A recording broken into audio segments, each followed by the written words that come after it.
Those who have swords and know how to use them, but keep them sheathed, will inherit the world. And that's another thing I've been telling. Yeah, no kidding. That's a lot different, man. Difference. That's a big difference. It's so great. And so, like, one of the things I tell young men, well, and young women as well, but the young men really need to hear this more, I think, is that you should be a monster.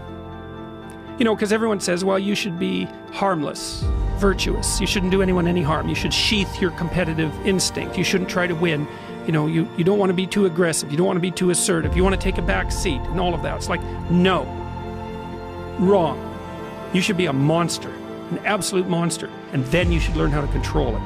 Do you know the expression, it's better to be a warrior in a garden than a gardener in a war? Right, exactly. That's exactly it. Yeah.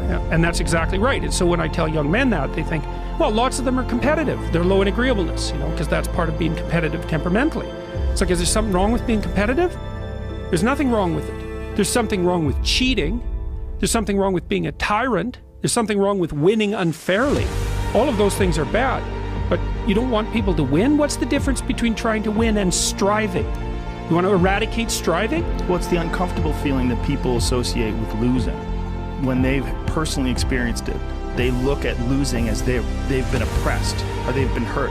But what they don't understand is that is the motivation for growth. And one of the most beautiful things that I think a young person can get involved in is martial arts, because martial arts teach you that in a way that very few things do. They teach you it in especially jiu-jitsu, because jiu-jitsu is so complex and there's so many possibilities to it that it attracts a lot of really smart people. If you think of jiu-jitsu, you would think of like brutish individuals engaging in this hard martial art. You go to a real good jiu-jitsu school, you see nerds. You see a bunch of like really smart kids that really get obsessed with the possibilities of this physical language. This physical language also teaches you the consequences of not working hard, of not being prepared, of not understanding positions, of not doing due diligence and doing the work. And it's an amazing scaffolding for developing your life. Well, it also teaches you how to lose. Yes, you know, and that's very important. One definition of a winner is someone who never let losing stop them. Yes. You know, and the idea that a single loss in a competition is somehow a defeat is completely insane. First of all, well, let's say you're a hockey player and you're a good player and you lose the tournament. It's like, well, so what? You played the game. You're increasing your skills. It's like there's always next time. And one of the things that I've also been telling people, informing people about, is the idea that life isn't a game. It's a series of games. And the right ethic is to be the winner of the series of games. And part of that means you have to learn how to be a good loser, because you're not going to win every single game. Well, you also have to embrace those losses as learning experiences. And the people that have never lost are afraid of losing. They're afraid of learning. You're afraid of that feeling, that terrible feeling that you get from losing is so beneficial. It's aided me in so many ways. Like, it's one of the reasons, also one of the reasons why I talk so openly about bombing on stage.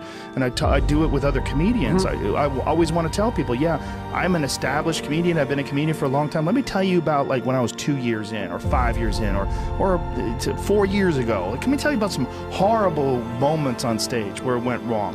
Just so you understand, like, those things took me to another place. Because I realized I don't want to ever feel that feeling again. And so I ramped everything up. And then I went back to work, and I went over my notebooks, and I went over my recordings, and I figured out what I was doing wrong, and I tried to improve upon it. But if it wasn't for that horrible, sick feeling, that's the same feeling you get when you get tapped out in jiu-jitsu class. Same feeling you get when you lose a martial arts tournament or anything else. Losing is important. Well, you might also say, like, let's say that you can pick your level of competition in life to some degree. Okay, so let's say you pick a level of competition where you're always winning. It's like, well, all that means is you've picked the wrong level of competition. Yes. Because, you know, like, let's say you're a grandmaster chess player and all you do is play amateurs, and every night you go home and congratulate yourself on what a genius you are because you just stomp these people left, right, and center. It's like, you're not a genius, you're a dimwit. Right. What you should be doing is playing people who are beating you, like, well, as much as you can tolerate. Right. So maybe that's 40% of the time, maybe it's 60% of the time. But that way, because to be a winner, you want to be disciplined, you want to know what you're doing, and then you want to be on the edge where your skills are being developed.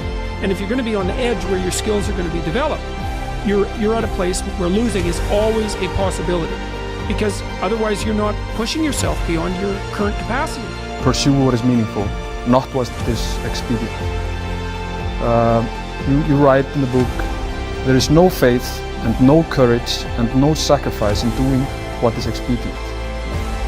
What do you say to those viewers that don't pursue their dreams and are locked in their careers because they are too afraid to take risks and pursue something meaningful? Well, the first thing I would say is, well, you should be afraid of taking risks and pursuing something meaningful. But you should be more afraid of staying where you are if it's making you miserable. It's like the first thing you want to do is dispense with the idea that you get to have any permanent security outside of your ability to contend and adapt. It's the same issue with children. It's like you're paying a price by sitting there being miserable. And you might say, well, the devil I know is better than the one I don't. It's like, don't be so sure of that. The clock is ticking. Yeah, and if you're miserable in your job now and you change nothing, in 5 years you'll be much more miserable and you'll be a lot older. But isn't it a luxury to pursue what is meaningful? Our viewers have mortgages, they have children, they have payments and loans. It's a luxury to pursue because we lack the resources. Well, I don't remember now, I'm not talking about what makes you happy. It's a luxury to pursue what makes you happy. It's a moral obligation to pursue what you find meaningful. And that doesn't mean it's easy. It might require sacrifice.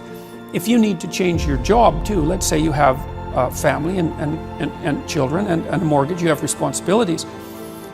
You've already picked up those responsibilities. You don't just get to walk away scot-free and say, well, I don't like my job, I quit. That's no strategy. But what you might have to do is you think, well, this job is killing my soul. All right, so what do I have to do about that? Well, I have to look for another job. Well, no one wants to hire me. It's like, okay, maybe you need to educate yourself more. Maybe you need to update your curriculum vitae, your resume. Maybe you need to overcome your fear of being interviewed. Maybe you need to sharpen your social skills. Like, you have to think about these things strategically. If you're going to switch careers, you have to do it like an intelligent, responsible person. That might take you a couple of years of effort to do properly. When you say pursue something meaningful, is it important to have a vocation? I think it's more important to have an ethos, an ethic. So I have a program, for example, called the Future Authoring Program, which is a writing program that enables people to develop a vision for their life and then to develop a strategy. And so it's based on the idea, imagine that, and it's an extension of the ideas in the book, or at least something along the same lines. The first thing that you want to do is figure out, imagine you were taking care of yourself, like you were someone you cared for, which is rule number 2, by the way, essentially. Then you should figure out, well, if you could have what you needed and wanted, what would it be? What sort of friends would you have? What would your family relationships look like? How would you conduct yourself with your children? How would you educate yourself?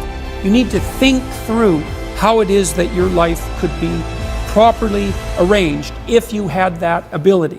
And then you can aim at that. And the funny thing is that if you do posit a goal of that sort and work towards it, you will move towards it. The goal will change because you'll learn things along the way. But I mean, I've dealt with hundreds of people in my clinical and consulting practice, and we set a goal, we develop a vision and work towards it, and things inevitably get better for people. So it's not a luxury, it's difficult. It's a moral responsibility, and it isn't happiness. It's not, the pursuit isn't for happiness. It's a moral responsibility to pursue what is meaningful. Absolutely. Yeah. Consider the things your mind has brought you. Everything you have, your work, your relationship with your family and others, your philosophy of life, all come to you as a result of using your mind. Now consider the estimate made by experts. You have probably been operating on less than 10% of your mental capacities, much less. Dr. Herbert Otto, psychologist, educator, and chairman of the National Center for the Exploration of Human Potential, reminds us that many well-known scientists, such as the late Abraham Maslow, Margaret Mead, Gardner Murphy, O. Spurgeon English, and Carl Rogers, subscribe to the hypothesis that man is using a very small fraction of his capacities. Margaret Mead quotes a 6% figure. Herbert Otto writes, my own estimate is 5% or less. Neurological research at the UCLA Brain Research Institute points to enormous abilities latent in everyone by suggesting an incredible hypothesis. The ultimate creative capacity of the human brain may be, for all practical purposes, they pointed out, infinite. To use the computer analogy, man is a vast storehouse of data, but we have not learned how to program ourselves to utilize these data for problem-solving purposes. Yefremov, the eminent Soviet scholar and writer, says man under average conditions at work and life uses only a small part of his thinking equipment. If he were able to force our brain to work at only half its capacity, we could, without any difficulty whatever, learn 40 languages, memorize the large Soviet encyclopedia from cover to cover, and complete the required courses of dozens of colleges. Now, this statement is hardly an exaggeration. It is the generally accepted theoretical view of man's mental potentialities. Now, how can we tap this gigantic potential? Well, it's a big and very complex problem with many ramifications. But as Herbert Otto points out, it is clear that persons who live close to their capacity, who continue to activate their potential, have a pronounced sense of well-being and considerable energy. They see themselves as leading purposeful and creative lives. If everything you have is the result of using just 10% of your mind, consider for a moment what it will mean to you and your family if you can increase this percentage. Now, none of us, as a rule, has the slightest notion of the real capabilities of his mind. But believe me when I say that your mind can be compared to an undiscovered gold mine. And it makes no difference whether you're 17 or 70. Look at it this way. Your goal is in the future. Your problem is to bridge the gap which exists between where you are now and the goal you intend to reach. This is the problem to solve. Robert Seashore, when chairman of the Department of Psychology at Northwestern University, pointed out that successful people are not people without problems. They're simply people who've learned to solve their problems. And there you have it. Living successfully, getting the things we want from life is a matter of solving the problems which stand between where we now are and the point we wish to reach. No one is without problems. They're a part of living. But let me show you how much time we waste in worrying about the wrong problems. Here's a reliable estimate of the things people worry about. Things that never happen, 40%. Things over and past that can't be changed by all the worry in the world, 30%. Needless worries about our health, 12%. Petty miscellaneous worries, 10%. Real, legitimate worries, 8%. In short, 92% of the average person's worries take up valuable time, cause painful stress, even mental anguish, and are absolutely unnecessary. And of the real, legitimate worries, there are two kinds. There are the problems we can solve, and there are the problems beyond our ability to personally solve. But most of our real problems usually fall into the first group, the ones we can solve if we learn how. Now I'm going to assume you've decided upon a goal. Your problem is, how do I achieve it? Your goal may be a promotion, a greater income, a beautiful home. It makes little difference what your goal happens to be.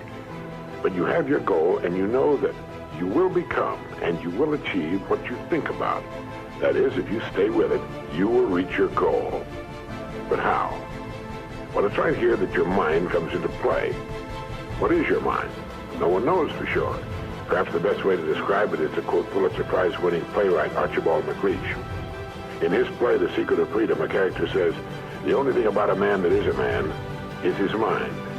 Everything else you can find in a pig or a horse. That's uncomfortably true. The human mind is the one thing that separates us from the rest of the creatures on Earth. Anything that comes to us in the future will almost certainly come to us as a result of the extent to which we use our minds. And yet it's the last place on Earth the average person will turn to for help. In order to reflect just a moment on the human mind, consider what it's accomplished. Human knowledge has advanced more in the past 50 years than in all the preceding 10,000 years of human civilization. Of all the scientists who ever lived, it's estimated that 90% of them are alive today. We've reached, in the area of ideas and human advancement, a plateau so high it was undreamed of by even the most optimistic forecasters as recently as 10 years ago.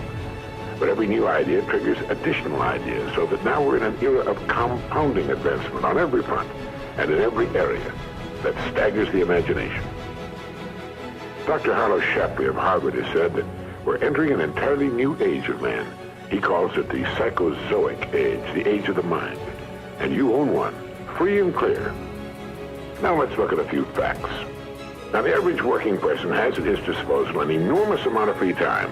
In fact, if you total the hours in a year and subtract the sleeping hours, if he sleeps 8 hours every night, you'll find he has almost 6,000 waking hours, of which he spends less than 2,000 on the job. Now, this leaves him 4,000 hours a year when he's neither working nor sleeping. These can be called discretionary hours, with which we can do pretty much as we please. At least our minds are free. Now, so you can see the amazing results in your life, I want to recommend that you take just 1 hour a day, 5 days a week, and devote this hour to exercising your mind. Pick 1 hour a day on which you can fairly regularly count. And during this hour every day, take a completely blank sheet of paper. At the top of the page, write your present primary goal, clearly, simply. Then, since our future depends upon the way in which we handle our work, write down as many ideas as you can for improving that which you now do. Try to think of 20 possible ways in which the activity that fills your day can be improved. You won't always get 20, but even one idea is good. Now remember 2 important points with regard to this. 1, this is not particularly easy, and 2, most of your ideas won't be any good. Now, when I say it's not easy, I mean it's like starting any new habit. At first, you'll find your mind a little reluctant to be hauled up and out of the old familiar rut. But as you think about your work and ways in which it might be improved, write down every idea that pops into your mind, no matter how absurd it might seem. Let me tell you what will happen. Some of your ideas will be good and worth testing. The most important thing this extra hour accomplishes, however, is that it deeply embeds your goal into your subconscious mind, starts the whole vital machinery working. And 20 ideas a day, if you can come up with that many, total 100 a week, even if you don't think on weekends. An hour a day, 5 days a week, totals 260 hours a year, and still leaves you 3,740 hours of free leisure time. Now, this means you'll be thinking about your goal and ways of improving your performance, increasing your service, 6.5 full extra working weeks a year. 6.5 40-hour weeks devoted to thinking and planning. Can you see how easy it is to rise above the so-called competition? And will still leave you with 15 hours a day to spend as you please. Starting each day thinking, you will find that your mind will continue to work all day long. You'll find that at odd moments, when you least expect it, really great ideas will begin to pop into your mind. And when they do, write them down as soon as you can. Just one great idea can completely revolutionize your work and, as a result, your life. If you want to develop the muscles of your body, you take daily exercise of some sort. Well, the mind is developed in the same way, except that the returns out of all conceivable proportion to the time and energy spent. I've used this system for years, and it's given me some of the most gratifying and rewarding experiences of my life. And it costs only 5 hours a week. 5 hours out of 168. Is it worth it? It's like spending 5 hours a week digging in a solid vein of pure gold, because your mind is all of that and much more. Each time you write your goal at the top of the sheet of paper, don't worry or become concerned about it. Think of it as only waiting to be reached, a problem only waiting to be solved. Face it with faith and bend all the great powers of your mind toward solving it. And believe me, solve it you will. Now let's briefly recap. This week, start spending 1 hour each day getting as many ideas as you can. Try for 20 a day on ways to improve what you're now doing. Remember, the achievement of your goal very likely depends upon it, as does your whole future. 2, if everything you now have is the result of using, say, 5 to 10% of your mental abilities, you can imagine what life will be like if you can increase this figure to 20% or more. 3, successful people are not people without problems. They're simply people who've learned to solve their problems. 4, don't waste time and energy worrying about needless things. 40% of them will never happen, 30% have already happened and can't be changed, 12% are needless worries about our health, 10% are petty miscellaneous worries, and only 8% are real. Try to separate the real from the unnecessary and solve those which are within your ability to solve. Last of all, the only thing in the world that can take you to your goals in life is your mind, its effective use, and following through on the good ideas it supplies you. Each of us has a tendency to underestimate his or her own abilities. We should realize that we have, deep within ourselves, a reservoir of great ability, even genius,